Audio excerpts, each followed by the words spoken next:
น้องเวียงเขาเจ้าเฮ็ดยังอยู่เทิงเฮือนคือคนไรเขาเฮ็ดยังน้องดาวันนี่อยู่เฮือนนี่ครับเห็นไหมดินกินเหล้าอ๋อเขากินเหล้าบ่เนาะอ๋อจะกินเหล้าสาวเวียง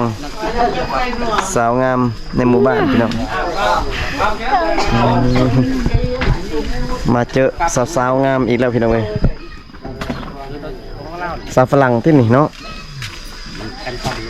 สาวผมแดงเหมือนสาวฝรั่งดิสาวผมทองน้องเนาะกินข้าวกับยังเนาะคืองามเด้กินข้าวกับยังเนาะ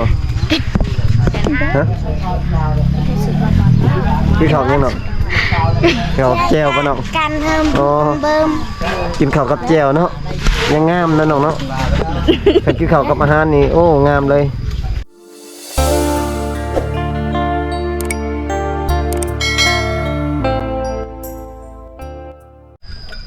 สบายดี FC พังลาวฝั่งไทยน้องพี่น้องเนาะยินดีต้อนรับ FC เข้าสู่ช่องบ่าวผู้ไทยบ้านนาซาแนลคือเก่าล่ะพี่น้องเนาะมื้อนี้บ่าวผู้ไทยเดินทางมาหมู่บ้านชนเผ่ามังกรเนาะพี่น้องเนาะหมู่บ้านปาเสียพี่น้องเอ้ยเนาะตอนนี้ก็กำลังสิเดินทางไปกับทีมงานเนาะทางจานแทนเฮาพี่น้องมื้อนี้เดินทางไป2คนพี่น้องเอ้ยเนาะตอนนี้กำลังสิฮอดหมู่บ้านของน้องสาวๆแล้วพี่น้องเอ้ยเนาะเป็นจะได้กะไปติดตามชมกันนะพี่น้องเนาะโอ้นี่ก็เป็นตรงหน้าพี่น้องเอ้ยเป็นวิวนะพี่น้องวิวตรงหน้าใกล้ๆบ้านของพระเจ้านี่แหละพี่น้องโอ้วิวงามหลายเป็นภาพธรรมชาตินะพี่น้องเนาะนี่น้องสะนี่พี่น้องงามหลายพี่น้องอยู่ตามแคมป์บ้านก็จะเป็นเล่าเข่านะพี่น้องเล่าเข่าพระเจ้านะพี่น้องพระเจ้าจะตั้งไว้อยู่แค่บ้านนะพี่น้องเล่าเข่าตอนนี้กำลังสีเข่าสู่หมู่บ้านเพิ่นแล้วเนาะพี่น้องมาหาสาวๆพี่น้องเอ๋เนาะตอนนี้ก็ฮอดหมู่บ้านปาเสียเลยเนาะพี่น้องเนาะโอ้หมู่บ้านเพิ่นก็โอ้เป็นแท่งน้ำพี่น้องเอ้ยโอ้สบายดีเบาบุญเริงสบายดีก็ยังตั้งน้ำป่ะนี่นั่นแหละตักน้ำโอ้น้ำกินป่ะนี่น้ำไส้แหละน้ำล้างเพื่อล้างจานแหละโอ้น้ำใส่เนาะนั่นแหละโอ้น้ำเพิ่นอันเจาะอยู่ลมเพิ่นที่นี่น้ำนี่นั่นแหละอยู่พุ่นโอ้แต่ก็เพิ่นโปมขึ้นอยู่เทิงเนาะแม่นโอ้เป็นโซลาเซลล์เห็นเป็นใส่โซลาเซลล์โอ้โซลาเซลล์เลยเพิ่นใส่แต่ก็ใส่ได้เนาะนั่นแหละเป็นอนุมัติเป็นจะเป็นทุนของโครงการเนาะส่วนมันบ่แม่นเป็นบ่อน้ำเรือแท่งน้ำนะพี่น้องเนาะเป็นของโครงการเป็นเจาะช่วยในหมู่บ้านนี่แหละพี่น้องเนาะเพื่อให้ชาวบ้านเพิ่นได้สมใช้น้ำนะพี่น้องเพิ่นก็ตักน้ำขึ้นนะพี่น้อง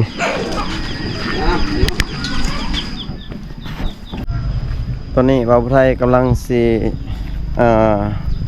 ไปหาสาวๆเนาะพี่น้องเนาะอยู่ที่เพื่อนของน้องหั่นล่ะเนาะพี่น้องเนาะโอ้สาวงามเลยพี่น้องเอ้ยสาวงามพี่น้อง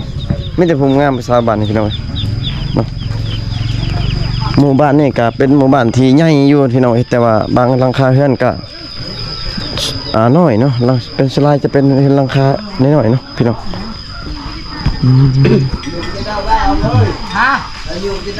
เป็นเพื่อนเนาะอ๋อสาวคลายเครื่องนี่อ๋อสาวคลายเครื่องสบายดีสาวเอาเลยต่อเลยสบายดีเนาะดูสวยดิไม่เนี่ยคลายเครื่องวะนี่เขาเจ้าคลายเครื่องเพื่อได้คลายเครื่องอ๋อเนี่ยขาเนาะอ๋อสาวคลายเครื่องพี่น้องเว้ย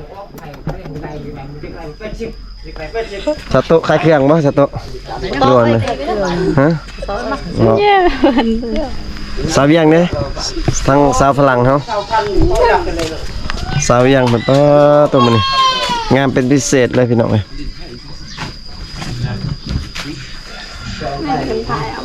บ่ได้ซื้อเครื่องบ่ฉันออกไปใช่มันอยู่เพื่อนเนาะ โอ้พี่น้องมื้อนี้บ่าวไทยสิได้อยู่นำสาวๆหมู่บ้านนี่ล่ะพี่น้องเอ้ยมีแต่ผู้งามผู้สาวมาเบิ่งเขาเจ้าขายเครื่องเนาะพี่น้องขายแพงบ่นี่โตเท่าไหร่โตเท่าไหร่ ตารางตา เป็นในท้อง โต50ตัว50โต50,000โอ้ผู้สาวมาเผาขายเครื่องเนาะนี่โตหนึง50,000เครื่องมือสองเนาะอ๋อมือสองมือหนึ่งพี่น้องเอ้ย nhà cái leo leo nhà ta hao cái này cũng ăn cô cái Việt Nam nhà ăn cái tạ này cũng nhà chưa พี่น้องบ่ได้ไปเวียกมันได้ไปเนาะน้องอยู่เฮือนกับไผมัน nóng อยู่กับน้องพ่อแม่ไปไสล่ะฮะออกให้ไปเลยมื้อนี้ทีมงานช่วยสิพักอยู่เฮือนน้องได้บ่ได้บ่สาวยังเด้อสาวยังทีมงานสิพักน้ำนี่ได้บ่ได้อยู่บ่ได้เนาะโอ้พี่น้องสาวยัง เดี๋ยวยังจ้าไอ้โอ่งแก้วยังครับว่าเที่ยงเลย สาวยังเพิ่นว่าพักได้เนาะพี่น้องเนาะมื้อนี้สิมาลมสาวๆอยู่ในหมู่บ้านนี่ล่ะพี่น้องสิลมกลางบ้านเลยพี่น้องเว้ยแบบบ่อายอีกเนาะพี่น้องสิอายทำไมเนาะคนตั้งเยอะแยะ คนตั้งเยอะแยะ trong lắng mời nữa cái đồ ghế สาวยังน้องไปใส่คืนนี่บ่ได้ไปใส่เอาคือว่าชื่อน้องอันบ่แม่นกินเบียร์บ่เมื่อคืนนี่ไปกินเบียร์น้องสาวอันนั้นบ่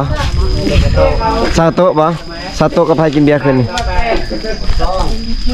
สาวเมืองโอ้ส่วนน้องสาวเวียงเพิ่นว่าบ่ได้กินเนาะน้องไปใส่คืนนอนกลางเว้นกันน้องบ่ได้กินน้ำข้าวบ่น้ำข้าวเจ้าบ่โอ้สาวนี่ซะสาวดาวันนี่ซะบ่ได้กินเลยน้องไปใส่น้องก็นอนโอ้มีแต่นอนเนาะ con chia cái bông gan ngoài น้องบ่ได้ออกสวนบ่มื้อนี้มื้อนี้สิว่าให้สิพักอยู่นำสิน้องได้มื้อนี้มันอยู่เบิดมื้อเลยโอเคบ่โอเคเนาะโอ้พี่น้องทีมงานก็สิได้อยู่นำน้องๆอยู่นี่ล่ะพี่น้องเนาะมื้อนี้สิน้องมานั่งอยู่นี่แต่เช้าเห็นบ่นี่แต่เช้าเห็นบ่เนาะโอ้ว่าดังๆเนี่ยคืออ้ายบ่ได้ยินเลยเนาะได้ยินแต่ปากติงเนาะแต่เช้าเพิ่นสิน้องมานั่งเผาเบิ่งเขาเจ้าขายเครื่องบ่เนาะอ๋อกินข้าวหรือบ่เช้ายังได้อาหารบ่กินมื้อเช้านี่ฮะได้อาหารบ่เนาะ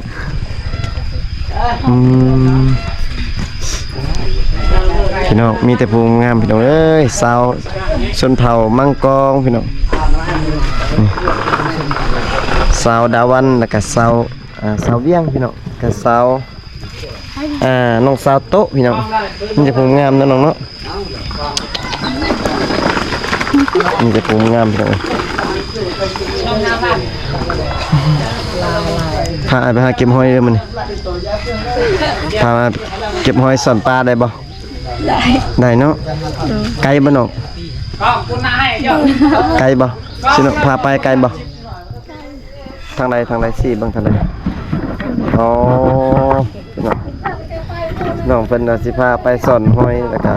เก็บปูเก็บปลาเนาะพี่น้องเนาะ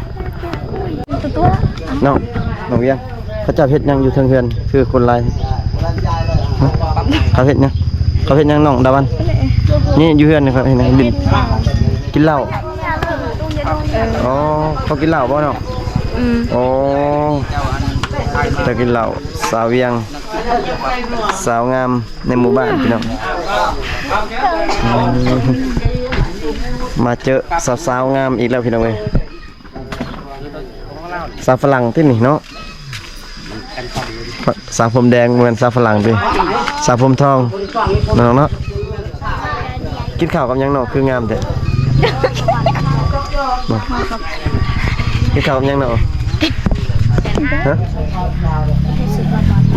กินข้าวกับยังเนาะ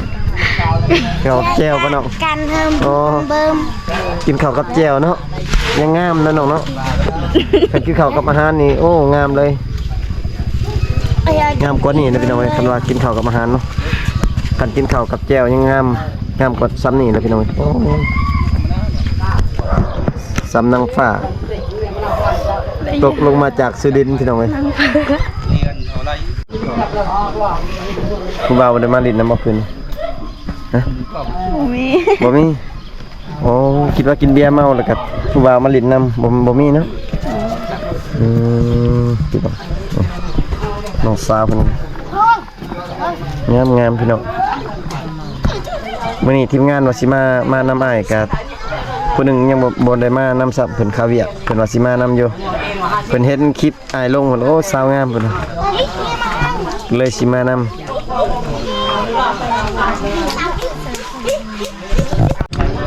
สาวๆก็มาเบิ่งเขาเจ้าขายเครื่องเนาะพี่น้องเนาะ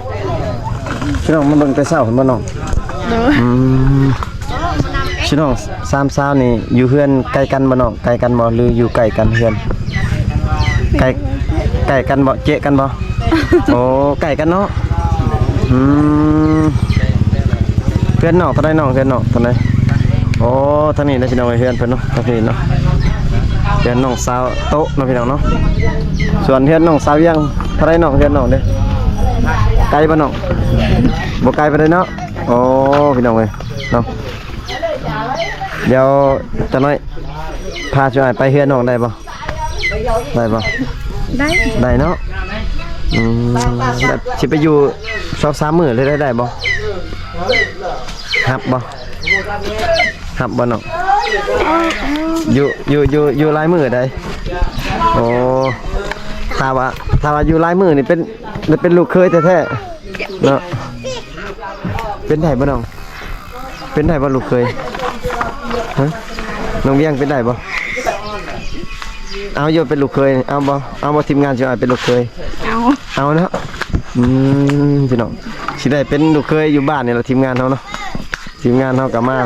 3-4 คนเนาะพี่น้องเนาะโอ้น้องสาวยังน้องสาวดาวันทางใดเฮือนน้องไกลบ่น้องโอ้บ่ได้ไกลเนาะเฮือนน้องสาวดาวันเพิ่นก็ทางพุ่นล่ะพี่น้องเนาะแต่ว่าเดี๋ยวสิให้น้องๆเพิ่นพาไปอยู่เฮือนน้องเนาะแต่ละคนเนาะพี่น้องเนาะโอ้เป็นยังก่อนเนาะเป็นยังไปบ่ได้บ่น้องไปได้บ่โอ้คิดว่าไปบ่ได้พาไปหาเก็บหอยเด้อสิเอาหอยยังน้องฮะสิเอาหอยยังน้องดาวันมีหอยบ่มีลายบ่หอยมีลายบ่หอยยังมีหอยปากกว้างซะได้หอยน่ะเนาะปากกว้างซะได้เนาะบ่น้องฮะได้ออกเลยไม่ต้องก็ได้ปากกว้างซะได้น้องตะวันกว้างหอยปากกว้างใหญ่ซะได้น้องใหญ่บ่ใหญ่เนาะโอ้มีหอยยังแน่มีหอยจูบมีบ่น้องยังหอยจูบมีบ่โอ้พี่น้องอาจสิมีรบกวนเสียงรบกวนแน่เนาะพี่น้องเนาะเพราะว่าเขาเจ้ากินเหล้าอยู่ในข้างๆเฮือนนี่แหละเนาะนี่ข้างๆนี่นะเจ้ากินเหล้าอยู่ในพี่น้องก็บ่ไผก็มาถามน้องๆอยู่ในกลางบ้านเลยเนาะพี่น้องเนาะแบบบ่ญาติเลยเนาะพี่น้องเนาะแบบบ่เกรงใจเลยน้องเนาะจะเกรงใจทำไมคนตั้งเยอะแยะคนลายบ่ต้องอายเนาะน้องเนาะสาวเวียงสาวดาวันพี่น้องแล้วก็น้องสาวโต๊ะพี่น้องนะพี่น้องยอกสาวๆหนึ่งกันเดี๋ยวเบาไทยสิไปหาน้องๆสาวอยู่เฮือนอีกนะพี่น้องเนาะน้องดาวันกินข้าวเช้าแล้วเนาะกินแล้วเนาะน้องเด้น้องยังกินข้าวแล้วเนาะกินแล้วส่วนน้องสาวอันนี้ได้สาน้องสาวโต๊ะได้น้องกินแล้วข้าวกินข้าวยังน้องกินกับรถเจ๊ฮะ กินข้าวกับหยังกับอาหารกับแจ่ว โดย โอ้กินข้าวกับแจ่วเนาะน้องเนาะบ่มีอาหารเนาะ โดย ส่งน้องคือขาดส่งน้องเงินบ่พอบ่น้อง เงินบ่พอ เงินบ่พอแล้วเขาขายให้ซ้ำนี่เนาะน้องก็ส่งขาดเนาะพี่น้องน้องสาวสาวโต๊ะพี่น้องเอ้ยส่งขาดเงินบ่พอพี่น้องก็เลยได้แต่ซ้ำนี่เนาะน้องพี่น้องพระเจ้าขายเครื่องแต่มื้อวานนี่บ่น้องแต่วานนี่บ่หรือว่า บ่มื้อเช้านี้ อ๋อเจ้าหากนมาพระเจ้าขี่รถจักรมาบ่ โดย พระเจ้าหากนมาเนาะน้องอยู่เพื่อนผู้เดียวติกับน้องเนาะ โดย พาไปเพื่อนน้องได้บ่ ได้ ได้เนาะ โดย โอเคเอิ้นชวนหมู่น้องไปมันไปเพื่อนน้องไป แล้วได้ไหม ไปเพื่อนของน้องสาวไปน้องสาวโตะไปฮะอ๋อพี่น้องเว้ยน้องสาวเพิ่นสิพาไปเพื่อนของน้องสาวไปก็เด้อแม่เด้อเปิดไว้เนี่ยเพิ่นคลายเครื่องเนาะอยู่นี่เนาะพี่น้องโอ้สาวๆเพิ่นไปแล้วพี่น้องเว้ยเนาะ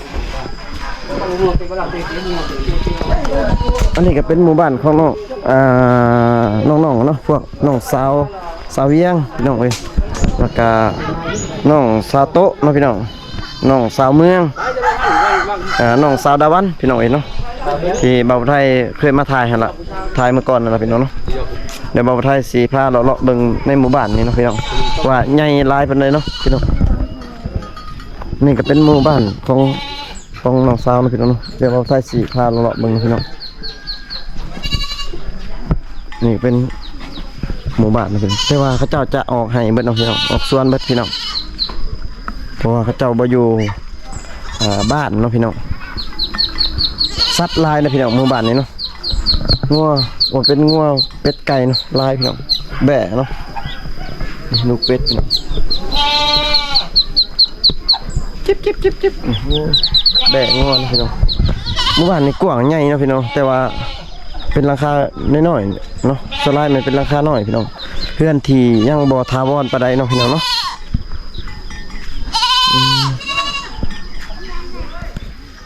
บรรยากาศยามเช้าๆเนาะพี่น้องเนาะตอนนี้ประมาณ 10 โมงนี่แหละพี่น้อง 9 โมง 10 โมงนะพี่น้องเนาะเพราะว่า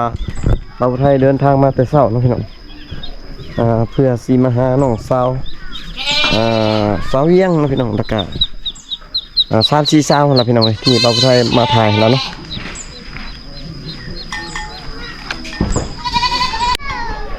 เพื่อนน้อยๆนี่น่าจะเป็นแม่นเป็นเพื่อนบอลเขาเจ้าเกิดลูกเนาะพี่น้องเนาะเพราะว่าบอลเกิดลูกมันเขาเจ้าจะเฮ็ดบอลต่างหากมาพี่น้องเนาะเขาเจ้าจะบอลได้เกิดลูกอยู่ในเฮือนเนาะพี่น้องเนาะถ้าจะเกิดลูกมันจะต้องเฮ็ดเฮือนน้อยๆลงไปเกิดบอลอื่นอีกเนาะพี่น้องเนาะหมู่บ้านนี้คักๆพี่น้องเว้ยบรรยากาศเนาะยามเช้าม่วนหลายเอาใช่มา3-4 เทื่อแล้วพี่น้อง 3-4 รอบในหมู่บ้านนี้เนาะพี่น้องก็ติดใจเนาะพี่น้องแล้วก็มาตาม FC หั่นล่ะเนาะเพราะว่า FC ก็อยากให้มาถ่ายสาวๆที่บ่าวไทยเอาลงคลิปก่อนหน้านี้หั่นเนาะพี่น้องเนาะสำหรับคลิปนี้ก็บ่าวไทยก็สิได้ขอปิดคลิปไว้เพียงส่ำนี้ก่อนเนาะพี่น้องเนาะฝาก FC กดไลค์กดแชร์กดติดตามทั้งช่อง YouTube เนาะพี่น้องบ่าวผู้ไทยบรรณาชาแนลนี่เด้อพ่อแม่พี่น้องเนาะเจอกันคลิปหน้าพ่อแม่พี่น้องเนาะสำหรับคลิปนี้บ่าวผู้ไทยก็ขอปิดคลิปไว้เพียงส่ำนี้ก่อนเนาะพี่น้องเนาะสบายดีเนาะพี่น้องบ๊ายบาย